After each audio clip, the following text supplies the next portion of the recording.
पिछला जो भी फॉर्मूला बताए थे उसमें सब्स्टिट्यूशन मेथड यूज हुआ था, है ना। जैसे tan x का इंटीग्रेशन क्या हुआ था बताओ। Log mod sec x plus C, log mod sec x plus C. अच्छा नेक्स्ट, उसको किए कैसे थे हम लोग, sin x by cos x कर दिए थे, फिर cos x को z या t कुछ भी सपोज कर लिए थे, उसके बाद इंटीग्रेट किए थे। cot x का क्या आया था integration, log mod sin x। हाँ साइन तो क्या हुआ था, cot x इक्वल टू क्या लिखे थे, cos x by sin x, और sin x को हम लोग क्या सपोज कर लिए थे, z। तो चलिए यहाँ पे देखते हैं हम लोग एक चीज कि यहाँ क्या होने वाला है। यहाँ हम लोग इसको z सपोज कर लिए, दिस इक्वल टू z। अब दोनों साइड डिफरेंशिएट करते हैं, differentiating both sides, differentiating both sides with respect to x। क्या आएगा, dz by dx, dz by dx is equal to क्या हो जाएगा ये, a cos ax plus b, a cos ax plus b। This implies क्या होगा, यहाँ से dx इस साइड चल जाएगा, क्रॉस मल्टीप्लाई हो जाएगा, तो dz by a is equal to a cos ax plus b dx। dx। अब ये a क्या होगा, डिनोमिनेटर में आएगा इसका, this implies dz by a is equal to cos ax plus b into dx। अब ये सारा value cos ax plus b, ax plus b dx, x plus b dx, इसका वैल्यू क्या है, z by a है। तो इसको हम लोग लिख सकते हैं therefore ये I है, suppose I equal to this, suppose I equal to integration sine ax plus b into cos ax plus b dx।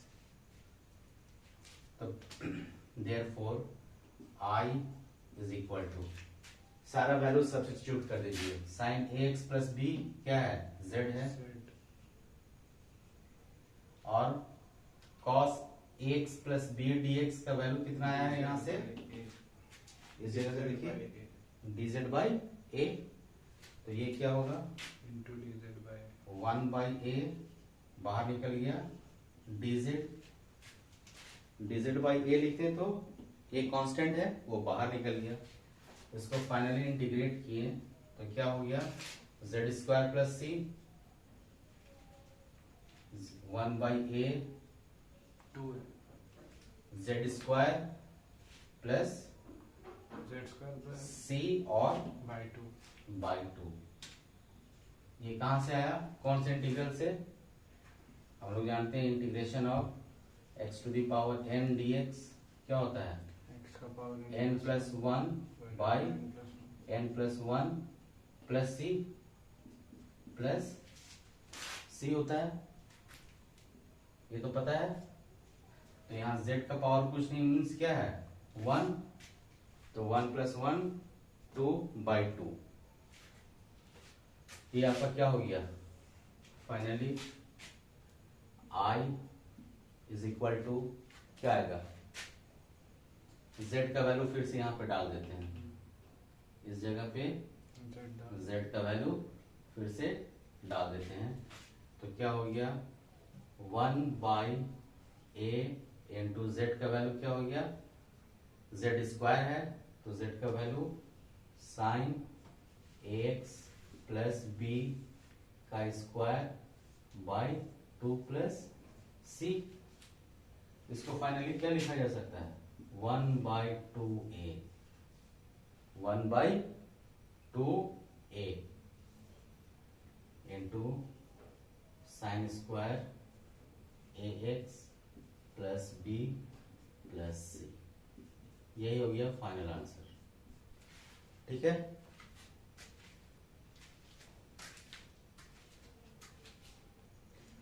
चलिए देखते हैं नेक्स्ट प्रॉब्लम, इसको दूसरे मेथड से कैसे बनता है। यही प्रॉब्लम है मेथड 2। सिंपली हम लोग साइन 2x का फॉर्मूला जानते हैं, sine 2x equal to 2 sine x into cos x। तो यहाँ x किस चीज से रिप्लेस हो गया है, ये x और ये x, ax प्लस b से। दोनों जगह एंगल सेम है। हम लोग क्या किए, टेक्निक यूज किए, 2 से मल्टीप्लाई कर दिए और 1/2 से डिवाइड कर दिए, 1/2 हो गया। अब क्या करते हैं, फाइनली 2 साइन x के जगह पर ये है और फिर x के जगह पे x प्लस b, तो साइन 2x का फॉर्मूला में रिड्यूस हो गया। तो ये क्या बन गया आपका, sign 2ax plus b dx। ये हो गया क्लियर। अब इसके बाद हम लोग क्या करते हैं, ये 2 को पूरा अंदर मल्टीप्लाई कर दिए, 2 को जैसे मल्टीप्लाई कर दिए तो इसका जो आंसर आएगा final answer 1/2 sine ax plus b dx का क्या होता है, cos ax plus b plus c by a। x का जो कोफिशिएंट रहता है उससे हमेशा डिवाइड हो जाता है ना। मेरा दूसरा वीडियो देख लीजिएगा, उसमें क्लियर किया हुआ है। x का जो कोफिशिएंट रहता है उससे डिवाइड हो जाता है। अगर इस तरह का रहता कोई इंटीग्रेशन 1/ax प्लस b, तो log 1/x का क्या होता है, log x। तो इसका integration log mod x plus b divided by x का जो कोफिशिएंट है उसे डिवाइड कर देते हैं हम लोग। ठीक है, तो इसका क्या होगा, minus cos 2ax plus 2b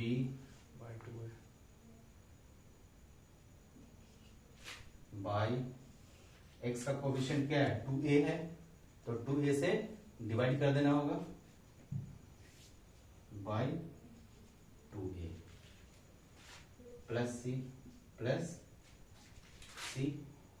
ठीक है, तो फाइनली क्या हो गया, 1/4a minus 1/4a minus 1/4a।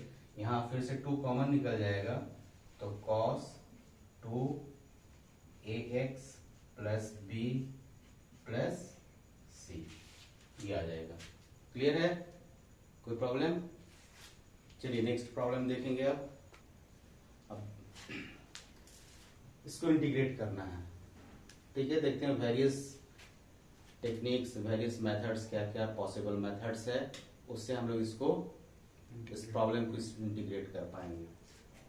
तो सबसे पहले तो sine 2x equal to 2 sine x into cos x, ये फॉर्मूला पता है। तो आप कीजिए क्या, 1/2 sine x cos x dx है, 2 बाहर इंटू, ठीक है। ये 2 यहाँ पे इंटू की, इसको बैलेंस करने के लिए 2 यहाँ भी इंटू करना पड़ेगा। क्लियर है। अब ये क्या हो जाएगा आपका, ये 2 को हम लोग यहाँ लेते आते हैं बाहर, कांस्टेंट है, कांस्टेंट बाहर निकल जाता है इंटीग्रेशन से। 1/2 साइन x cos x, इस फॉर्मूला से साइन 2x होगा, यहाँ पे साइन 2x लिख दिए, dx हो गया। अब ये साइन 2x क्या होता है, cosec 2x, integration cosec 2x dx। 1/sin क्या होगा, cosec x, तो 1/sin 2x cosec 2x। अच्छा, हम लोगों के पास क्या जानते हैं हम लोग, since integration of cosec x dx, ये क्या होता है? log mod log mod x by 2 tan x by 2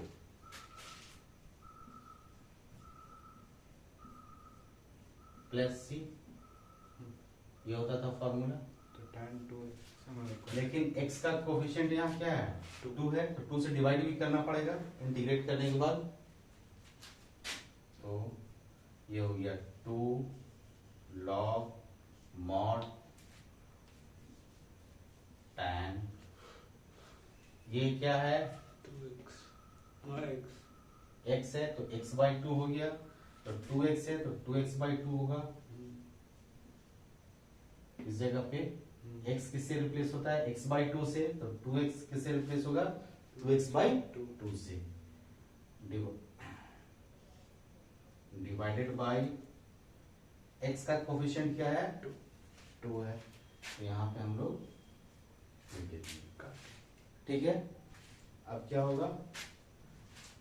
plus सी, ये 2 कैंसिल, ये 2 कैंसिल, ये सीधा क्या आ गया? log mod tan x by 2 plus नहीं x C, sorry x, tan x plus C. कोई दिक्कत है? चलिए नेक्स्ट मेथड देखेंगे। चलो देखते हैं इसको सेकंड मेथड से कैसे करते हैं इसी प्रॉब्लम को। ठीक है, मान लीजिए i equal to this 1 by sine x into cos x. अब हम लोग पहला काम क्या किए, थोड़ा सा प्रैक्टिस करोगे तो ये हो जाएगा। कॉस एक्स से यहाँ डिवाइड किए और एक कॉस एक्स से मल्टीप्लाई कर दिए। देखिए फिर से कैंसिल आउट होकर के साइन एक्स कॉस एक्स ही रहेगा। ठीक है, but sine x by cos x क्या होता है? tan x into cos x into cos x cos square x. ठीक है, 1 by cos square x equal to sec square x. अब इजीली हम लोगों को यहाँ पे पता चल रहा है कि tan x का डिफरेंशिएशन सेक स्क्वायर एक्स होता है, तो z equal to tan x हम लोग पुट कर दिए। जो सब्स्टिट्यूशन था वहां पे z equal to tan x, दोनों साइड डिफरेंशिएट कर दिए। dz by dx equal to sec square x, dz equal to ये इधर cross multiplication sec square x dx।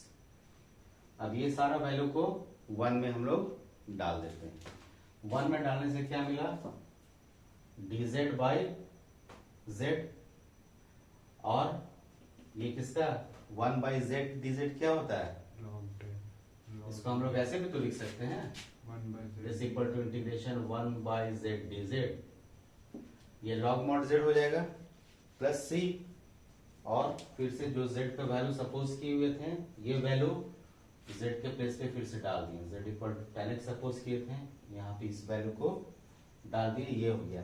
इससे हम लोगों को एक इंपॉर्टेंट चीज क्या मिलता है कि डिनोमिनेटर का डिफरेंशिएशन जहां न्यूमरेटर में होता है, किसी भी इंटीग्रेशन प्रॉब्लम में डिनोमिनेटर का डिफरेंशिएशन जहां इंटीग्रेशन में होता है वहां इसमें लॉग लग जाता है। डिनोमिनेटर में क्या होगा? लॉग लग जाएगा प्लस सी। तो इससे बहुत बहुत इंपॉर्टेंट रूल एक क्या निकला, this should be remember, you have to remember this one is if integration of f dash x by fx dx, मतलब इसका डिफरेंशिएशन ये है। डैश कहने का मतलब इसका डिफरेंशिएशन ये है। जहां डिनोमिनेटर का डिफरेंशिएशन न्यूमरेटर हो जाता है, ये हो जाएगा आपका log mod fx प्लस सी। यहाँ पे fx की जगह पे आप देखिए सीधा tan x है, और f dash x क्या है? tan x का डेरिवेटिव है, डिफरेंशिएशन है sec स्क्वायर x। तो फाइनल आंसर क्या आया? log mod fx। तो mod fx की जगह पे tan x था, यहाँ पे tan x आ गया प्लस सी। तो ये बहुत जगह यूज होगा, इस चीज को आपको बिल्कुल याद रखना है। ओके, चलो देखते हैं कि इसी प्रॉब्लम को दूसरी तरीके से कैसे सॉल्व करते हैं। 10th क्लास में हम लोगों ने क्या पढ़ा है, sin square x plus cos square x equal to 1. So 1 can be replaced by sin square x plus cos square x, and sin x cos x will remain in the denominator as usual. अब इसको अलग अलग कर सकते हैं क्योंकि plus sign से connected है दोनों टर्म, दोनों अलग अलग कर दिए। इसके नीचे में sin x cos x, cos square x के नीचे में भी sin x cos x, यहाँ से एक sin x कैंसिल आउट, यहाँ से एक cos x कैंसिल आउट। कोई प्रॉब्लम है? नहीं। अब देखिए sin x by cos x यहाँ बच गया और यहाँ cos x by sin x। sin x by cos x क्या होता है? tan x। tan x cos x by sin x क्या होता है? cot x dx। फिर प्लस या माइनस से कनेक्टेड जो रहता है साइन, उसमें इंटीग्रेशन को हम लोग क्या कर सकते हैं? अलग अलग कर सकते हैं। इंटीग्रेशन को अलग अलग कर दिए, integration tan x dx cot x dx। और पहले वाला लेक्चर में हम लोग ये पढ़ चुके हैं इंटीग्रेशन tan x dx का log mod sec x, integration cot x dx का direct log mod sin x। यहाँ पे डायरेक्टली लिख दिए हैं। इसको भी याद रखना बहुत जरूरी है आपके लिए, ठीक है। देखो इस प्रॉब्लम को इंटीग्रेट करना है। देखने में तो ये प्रॉब्लम बहुत टफ लगेगा, इंटीग्रेट करना है, लेकिन है तो बहुत इजी। आपको इसको याद रखना है। Integration of a to the power x dx का इंटीग्रेशन क्या होता है? a to the power x by log a c। यहाँ 5 रहेगा तो 5 to the power x by log 5। यहाँ 6 रहेगा तो 6 to the power x log 6। यहाँ अमिताभ बच्चन का पावर x है तो अमिताभ बच्चन का power x by log of Amitabh Bachchan. ऐसे ही चलेगा। आइए देखते हैं। इसको सपोज कर लिए इस इंटीग्रेशन को i के इक्वल में। अब 3 टू द पावर x हर जगह है, 3 टू द पावर x को हम लोग z सपोज कर लिए। दोनों साइड डिफरेंशिएट किए तो a to the power x का डिफरेंशिएशन क्या होता है? a to the power x log a के जगह पे क्या है? 3 है, 3 to the power x log 3 हो गया। अब dz is equal to 3 to the power x log 3 into dx। ये कांस्टेंट को इसके नीचे ले आए तो ये कितना हो गया? 3 to the power x dx। अब इसका ये सब जितना भी वैल्यूज हम लोग सपोज किए हुए थे, ये वैल्यू और एक ये वैल्यू आया, ये वैल्यू, इन दोनों को हम लोग इक्वेशन 1 में डाल देते हैं। इक्वेशन 1 में डालेंगे तो इसका वैल्यू क्या है? 3 to the power x dx का value 1/3 log dz, 1/3 log dz। 3 to the power x का वैल्यू क्या था? z। तो इस जगह पे क्या हो जाएगा? 3 और इस पूरे की जगह पे z। फिर 3 टू द पावर 3 और इस पूरे की जगह पे क्या होगा? 3 टू द पावर 3 और ये 3 टू द पावर x की जगह पे z हो जाएगा। यहाँ z लिख दिए। ये 1/log 3 कांस्टेंट है, बाहर आ गया। और फिर क्या हो गया? यहाँ 3 था, यहाँ 2 ही बचा है। अब फिर से 3 टू द पावर z 2 जगह है, ठीक है। तो हम लोग 3 टू द पावर z को हम लोग कुछ सपोज कर लिए t। यहाँ पे देखिए फिर से दोनों साइड हम लोग क्या किए? डिफरेंशिएट कर दिए। दोनों साइड डिफरेंशिएट कर दिए तो इसका डिफरेंशिएशन होगा 3 to the power z log 3। Clear है? अब इसको नीचे ले जाएंगे, इसको ऊपर ले आएंगे तो 1/log 3 dt equal to 3 to the power z dz। Clear है? अब ये सारे वैल्यूज को हम लोग, एक वैल्यू यहां निकला तो 3 to the power z dz इतना की जगह पे ये जो है इसके जगह पे हम लोग क्या लिख सकते हैं? 1/log 3 dt। तो 1/log 3 dt और यहाँ 3 टू द पावर z की जगह पे हम लोग t सपोज किए हुए हैं, यहाँ पे हम लोग t रख देंगे। अब ये डायरेक्ट फाइनली इसमें रिड्यूस हो चुका है a to the power x dx में। इसका क्या होता है a to the power x by log a, मतलब a की जगह पे यहाँ 3 है तो 3 to the power t log 3 plus c हो जाएगा आपका। अब यहाँ बेस सेम है, यहाँ कुछ नहीं, मतलब क्या है पावर 1 है, तो बेस सेम है तो पावर क्या होगा ऐड हो जाएगा, तो 2 प्लस 1 3, तो 1 बाई लॉग 3 का पावर 3, 3 टू द पावर 3, और ये t का वैल्यू हम लोग क्या पाने थे 3 टू द पावर z, तो इस t की जगह पे हम लोग इतना ही की जगह पे ये 3 ऐसे ही है, और इस t की जगह पे ये पूरा value 3 to the power z रख दिए, ये वाला। क्लियर है? अब फिर से z का वैल्यू जो है क्या है 3 टू द पावर x, तो 3 टू द पावर 3 यहाँ इतना ही रहने दिए, और इस z को हटा करके 3 टू द पावर x लिख दिए प्लस c। क्लियर है? इस तरह का बहुत सारा प्रॉब्लम आता है, 5 to the power 5 to the power x, 5 to the power 5 to the power x, 5 to the power x, किसी भी तरह का प्रॉब्लम होगा इस तरह का प्रॉब्लम आपका सॉल्व हो जाएगा। ठीक है, आज इतना ही पे छोड़ते हैं, नेक्स्ट क्लास में फिर डिस्कस करते हैं।